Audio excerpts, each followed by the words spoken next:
lakkaa'aman dhuman dhugaa dubbachuudha. Hedduudha baay'ee. Weellistoota baay'ee waliinis hojjetanii. Mee lakkaa'ame.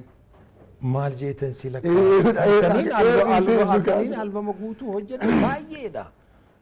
Albama guutuu baay'eedha ijoollee baay'eedhaaf hojjetan jira agartee.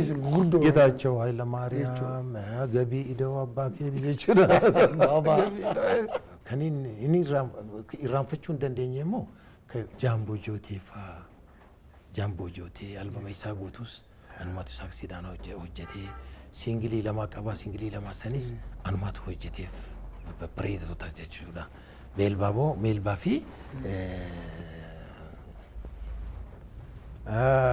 isaan kaan immoo Ameerikaa jiran wanna Addisuu Furgaasaa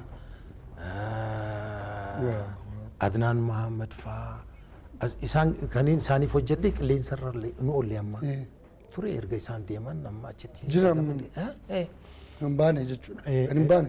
Achitti gadhifamuu hin danda'a garuu asitti hin dhage. Biyya keessa garuu hin dhufamne. Baay'eedhaan kan hojjedhe abaluu jedhee himachuu. Mee weellistoota isin beektan irraa eenyu dinqisiifattu?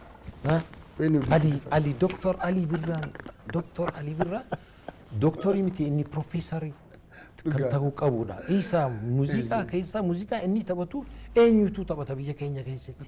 Amaariffaas haa ta'u afaan kibbaatiinis haa ta'u namni akka isaa muuziqaa taphatu akka isaa weellisu injiru daayatoonik skeeliidhaan taphata inni.